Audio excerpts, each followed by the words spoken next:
Hey, how's everybody doing? We are in the middle of a hurricane. Look at that. We also have hurricanes. Um, I don't know. It doesn't look like much of a hurricane. I mean, it's a little dark and gloomy. It's rainy. It's gloomy. It's a little dark. And, for sure rainy, but this is not a hurricane. I don't know. It's just fine. No biggie. There's not even like wind. It's so funny. Anyway, it's called Hurricane Byron. So here I am from Hurricane Byron. Enjoy. In Yerushalayim, not much going on here. Okay, so this week's parsha is Parshat Vayeshev, and Vayeshev, it comes on the heels of Vayishlach, where Yaakov went down to Haran and found a wife, found 2 wives, found 4 wives, had the 12 tribes, pretty much 11 at least, and then pretty much 12 tribes, and then he confronted Esav, and he was on his way back to Eretz Israel, and then he comes back to Israel with all these kids, and he's having some serious parenting issues going on with these children, or rather their children are having some serious sibling rivalry issues going on.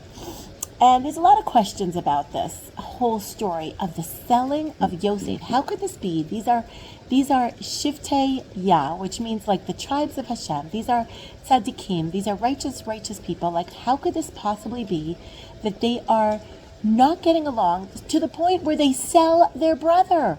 The selling of Yosef just doesn't make any sense. This whole situation.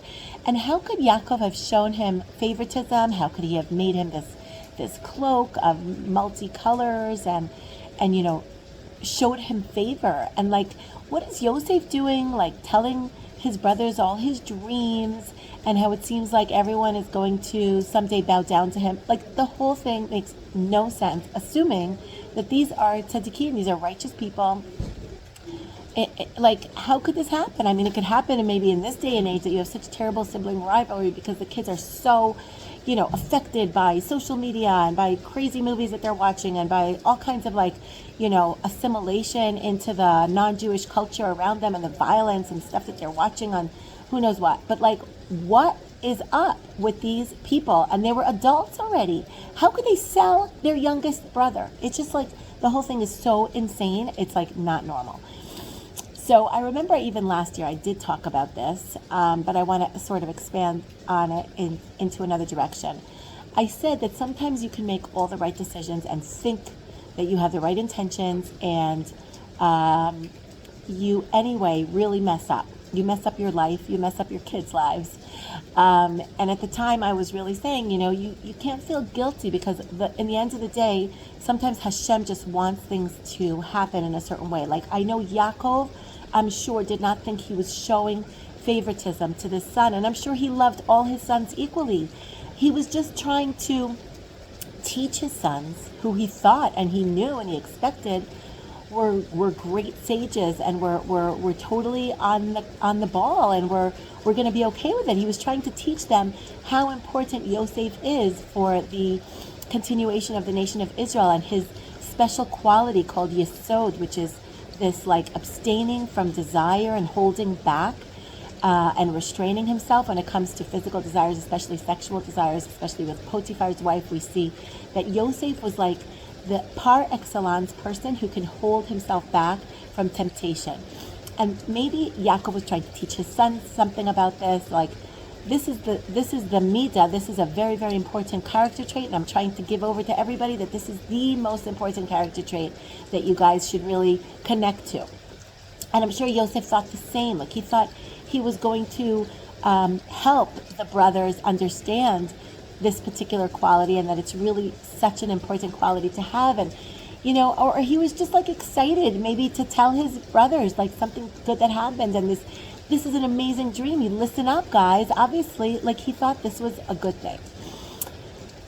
So, and yet Hashem really wanted things to go south in a big way. He wanted the Jewish people to end up going to exile. And he wanted the Jewish people to have this tragedy in their family. He wanted them to, for whatever reason, and we don't exactly know Hashem's ways, and that is like, what else is new, We don't know why Hashem wants certain things to happen or not to happen. And you can make all the right decisions or think you're making all the right decisions, and in the end, still things do not work out the way that we would like to hope. So that was one lesson. But I'd like to expand specifically on the idea of separation between the brothers and the tragedy that happened because of that. And it's something that we all need to keep in mind because, hold on a second. Because in this day and age, we have a lot of disunity, unfortunately, among the Jewish people. And we also know that right before October 7th, there was a lot of disunity among the Jewish people. There was a lot of fighting, a lot of protests, and the Jews were really not getting along. The nation of Israel in Eretz Israel, in the land of Israel, really not getting along. And things are happening these days that should really be a precursor, chas v'shalom, or it should be a warning to us that to make sure that we get back to the unity. So what I'm saying about this unity situation is that when we are united as a nation, as all the tribes together, nothing can harm us. And especially like with Yaakov, when he came back to Eretz Israel and he had all those 12 tribes together and everybody was united as a family, then nothing can destroy us, nothing can derail us. And he was able to confront Esav with all his armies. And they stayed strong, and there was nothing that happened to harm them. And it seems like, and on the other hand, in last week's parsha, if you remember, Vayivater Yaakov levado, when he was alone, left alone, that's when he had that fight with the angel of Esav, which really means like the Yetzer Hara, the Satan. Whenever you have disunity or when you have loneliness and you're not with a crowd of people, a nation of Israel that's backing you, you are left unsafe. You're left like open, vulnerable to the elements, vulnerable to the forces of evil around you. So what's happening here is that it seems like Hashem is trying to create disunity among the tribes in order to enable them, or in order to create a vulnerable situation, a fragile situation where they are vulnerable to the elements, where they are vulnerable to the Yetzer Hara. And then the tragedy of Yosef can happen, which causes the eventual tragedy of the going down to Egypt and the whole exile of Mitzrayim. Now, why does Hashem want us to go into exile? There's many, many reasons. There was something that had to happen to cleanse this family, or to create the nation of Israel, that had to almost go through a Holocaust or go through a terrible cleansing process, where in the end they would come out a nation of Israel much more strong and much more connected to Hashem. But that's a different issue. The issue is that Hashem was trying to create a situation where the Jewish people were not united, so that the forces of evil would be able to take hold of them and create a catastrophe for the Jewish people. So what I'm trying to say is we need to beware, okay? And in this day and age, what we have right now in Israel is a lot of disunity over the idea of the law that is trying to be passed in the Knesset regarding yeshiva boys not going to the army. And half the nation is really calling it Chok HaPtor, or Chok HaHishtamtut, which means the law of just like, being exempt from the army. Whereas the other half is trying to call it the law of the yeshiva boys going to the army. It's trying to create a certain compromise, and each side very much doesn't see it the way the other side sees it. Now, this is the Satan, which means, yes, there are things that are extremely disturbing about this law, about the people that are writing this law, about the people that are trying to pass it in the Knesset. The things that the rabbis are saying seems completely illogical. Like, I don't understand what the rabbis are saying. Like, why don't you just tell these boys to each go to the Army office and sign in, and let's see if we can find you something that will be a good option for you. If you, especially if you're not a learning boy, if you're not sitting in yeshiva learning all day and all night, and you're not going to be the scholars of the next generation, just like the rabbi should just tell them, go in and ask to go to national service or just take a regular job.